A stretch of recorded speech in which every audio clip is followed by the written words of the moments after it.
It's a rainy November morning in Scotland.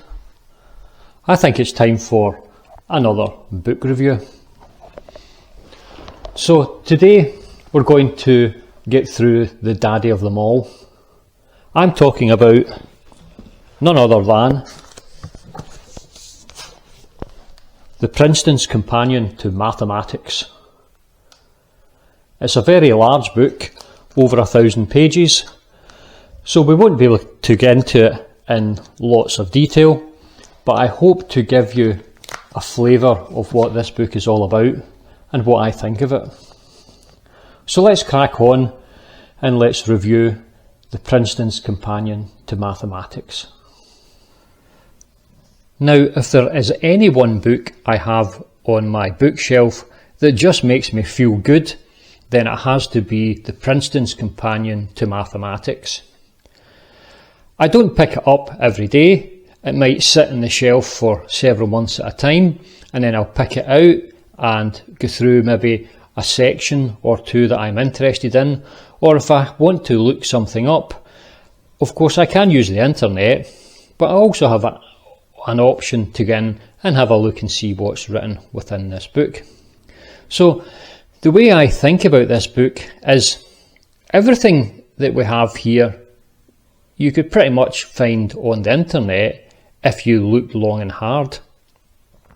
But the point is that the internet is like a massive building with billions of rooms, and inside those rooms are lots of information.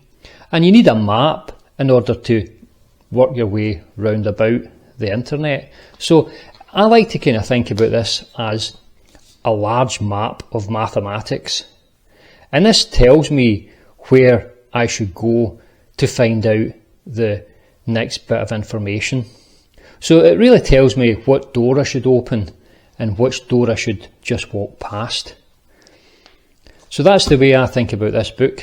Now, as I said, every time I see it in my shelf and I see the binding at the side here, it just makes me feel good. Now what I'll do is I'll show you the actual book itself. So we take it off here, you can see it's a nice solid hardback book.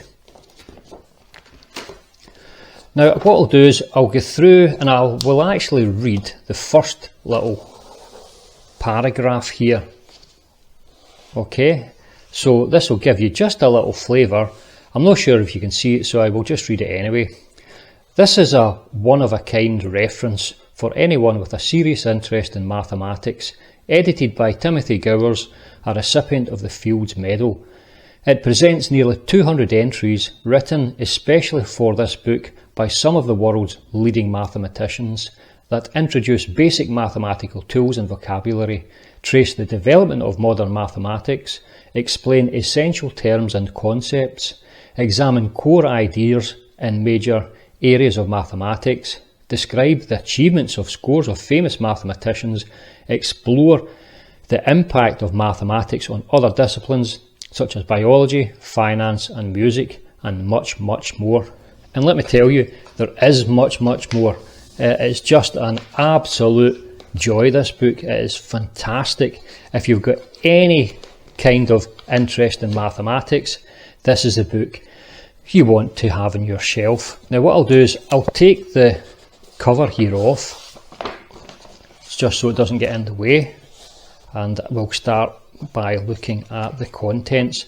Now, as I say, we don't want to make the video too long. A book this size you could spend hours and hours on, so we want to just try and get through and give you a flavour for the book. So let's look at the contents. We're looking at part 1, an introduction. Part 2, the origin of modern mathematics, so a little bit of history. Part 3, mathematical concepts. So you can see here these are in alphabetical order. So we've got the A's and the B's and the C's. Now I won't read these out because you can see them and you can always pause the video. But it goes through a large, wide range of mathematical ideas. And you can see that this is a large part of the book, and it goes all the way up to page 314 here. So I'm hoping you can read these. And then it goes on to part 4, branches of mathematics, which is fantastic. It goes through lots of different fundamental branches of mathematics. So algebraic numbers, computational number theory, algebraic geometry, arithmetic, differential topology, harmonic analysis, partial differential equations, and you can read the rest of them there for yourself.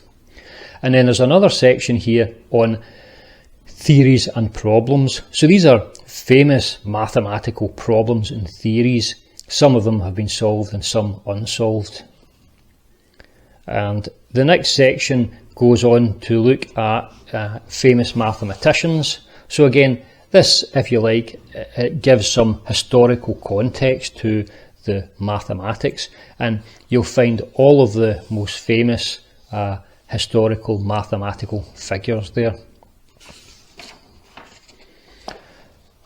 Now, the second last section here is the influence of mathematics. So we look at how mathematics has influenced other areas like chemistry, biology, and algorithm design. So that'll be in the area of computing and cryptography, and there's a few others here, economics and so on and so forth. Now finally, the last section here is a kind of conclusion, final perspectives, and it looks at mathematics and art and some other areas here. So you would have to be kind of a rather dull person not to find anything of interest in this book. I mean, it is absolute dripping with exciting and interesting concepts and ideas. Now, if you were to ask me who's the book for, it's probably easier for me to answer who's the book not for. Well, clearly it's not a child's book, but if you're a precocious, 10, 12, 14-year-old who is interested in a bit of mathematics, there would be nothing to stop you from picking this book up and having a little read. But apart from that, the book is really for everyone. It really is for everyone. Of course, you may get more out of it if you already know some mathematics. So I would suggest it would be an ideal book for someone who is maybe doing A-level mathematics or first year university, and you're looking for a good present, or even someone who has just graduated in a mathematics degree and it's a nice little graduation present. It's a beautiful book that you can keep for life. So that's enough of me talking. Let's have a look and see the setup of this book. Every page is the same. There's going to be 2 columns. Okay, so we've got 2 columns for every page. Now, I won't talk through, I'll just let you see the structure of the book, and as I flick through, I'll break it down into things that I've noticed and I quite like, okay? So it's very descriptive, it's just a very wordy book at the beginning. You'll notice we don't have any mathematical equations here, it's just a nice little chat and a nice little introduction. And of course these are all the contributors, so you can see there's a lot of people contributed to this book. So part 1, what is mathematics about? So we start at the very beginning, looking at algebra, geometry, analysis, algebra versus geometry, the main branches of mathematics. So even here it goes through the main branches of mathematics quickly. So it goes through number theory, algebraic geometry, analysis, algebra, logic, combinatorics, theoretical computer science, mathematical physics, probability, you name it, it goes through a little description, and then the language and grammar of mathematics. So before you can even read this book, you need to know some of the grammar of mathematics. So this book goes through it right at the beginning. So that's why I've said that this book, even though it's meant to be a reference book, the reality of it is that you could read it cover to cover if that's how you prefer to read this kind of book. Or equally, you could think about reading maybe 1 page a day. It would take you literally 2 or 3 minutes to read a page, okay? And you could work through a book like this. Of course, it wouldn't be work. It's meant to be pleasure. It's meant to be a relaxing thing for you to do. So here's some other stuff. Elementary logic, natural numbers, the rational numbers, the integers, right, very basic stuff. And then jumps on to complex numbers, groups, vector spaces and fields, rings, substrates, and I mean some of the things I mentioned here as well, I've covered them and understand them, but there are other ones I'll just churn out, and I've not actually covered them for a while. So quotients, homomorphisms, isomorphisms, automorphisms, linear maps and matrices, basic concepts of mathematical analysis. So I won't go through every page. This gives you a good indication. It covers some basics of mathematics, partial differential equations, the integration, and again it explains them in a lovely kind of wordy format with some of the mathematics added.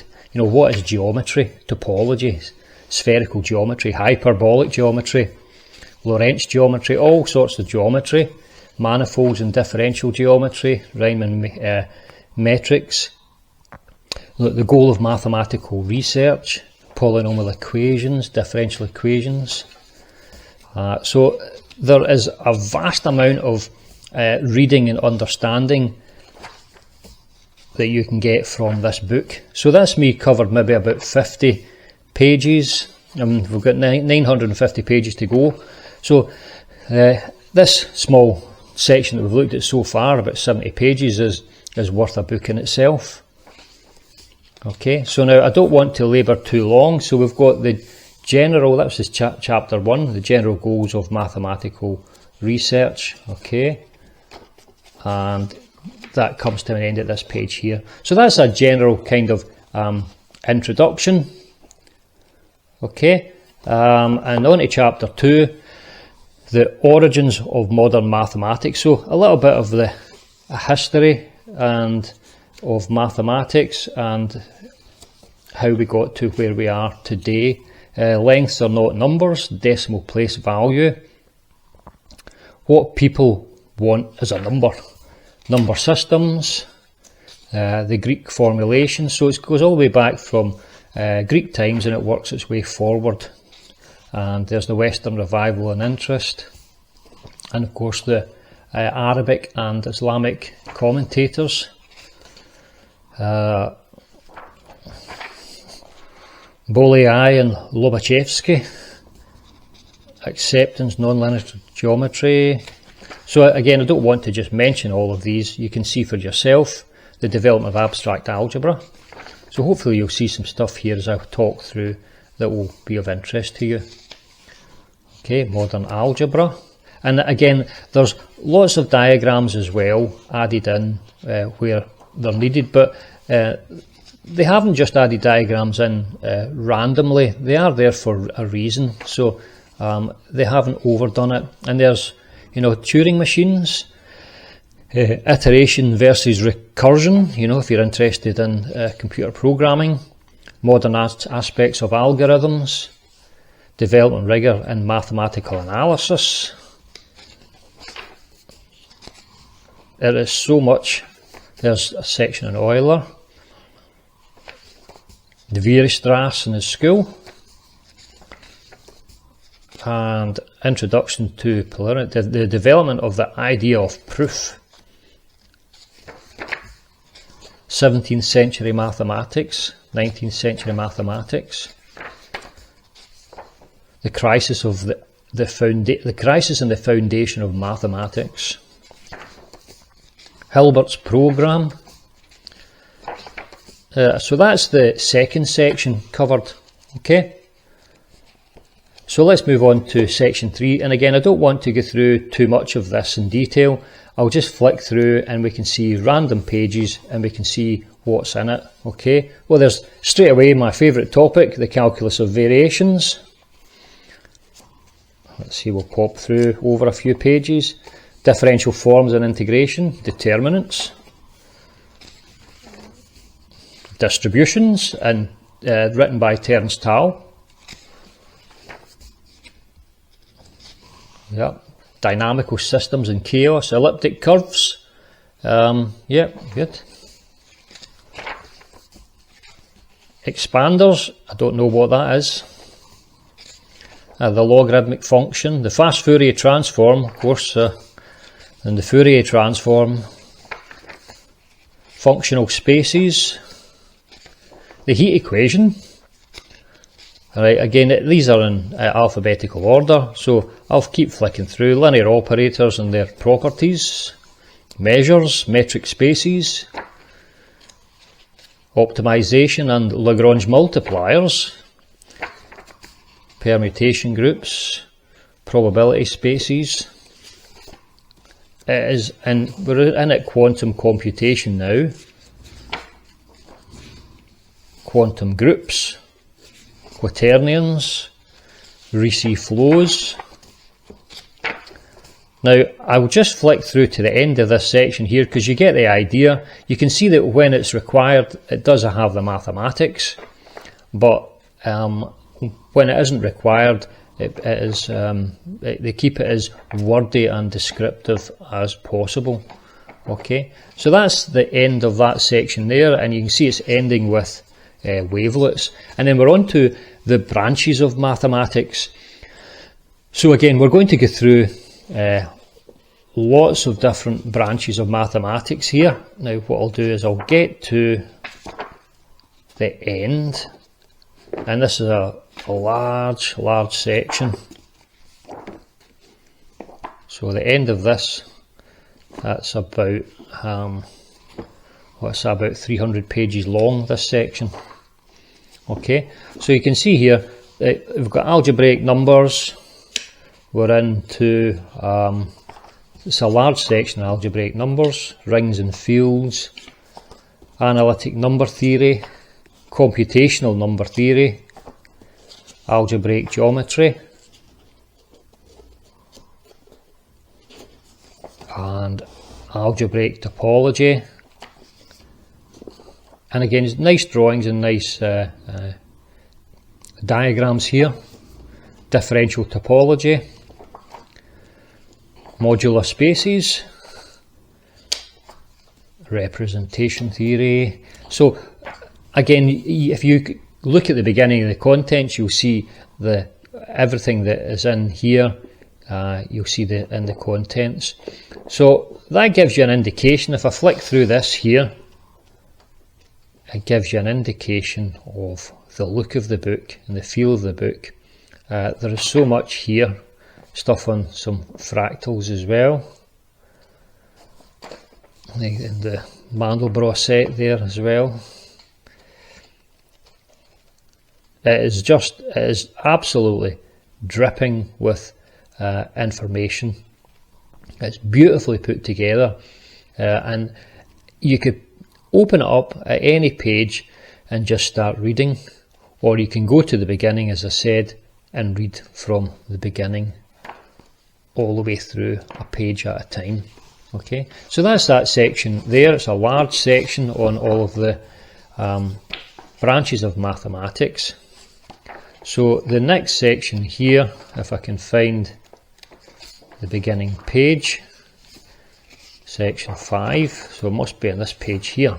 So theorems and problems. So lots of famous mathematical theorems, the problems and the solutions.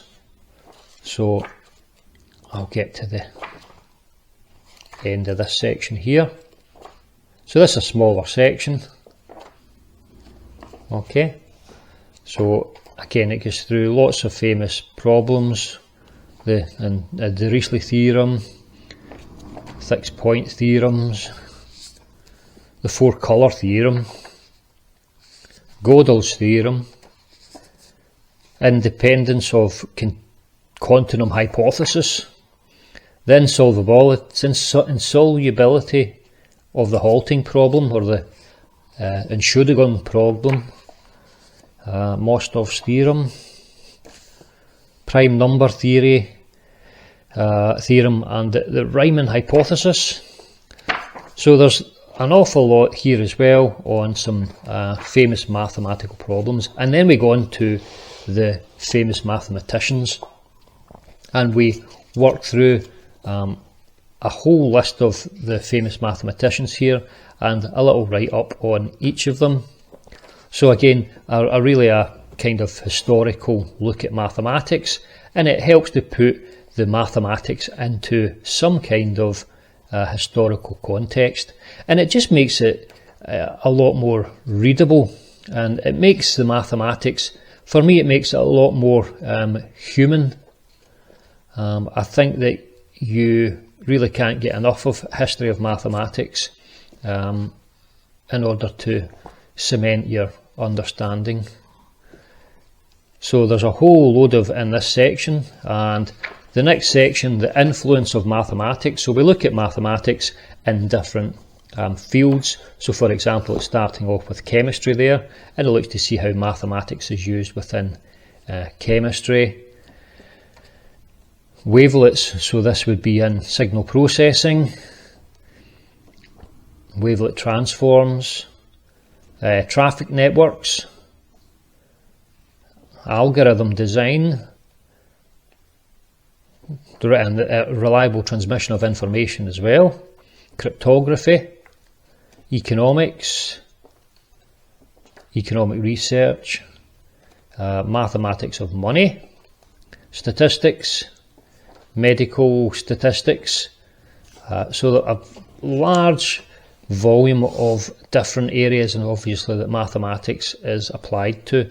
So here we have in music as well. And this is us nearing the end of the book. Mathematics and art, the art of problem solving,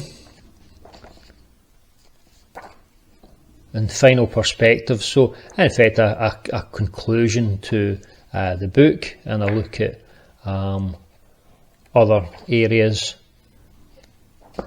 and some final comments on the mathematics. So another thing at the end of the book here, we have some nice sections here, a chronology of events in mathematics, and a really comprehensive index, which is what you really want for a book of this nature. And that's us got to the end of the book. Hopefully the video hasn't gone on for too long. It's a difficult book to get through and talk about. There is so much involved in it. There's so much in the book.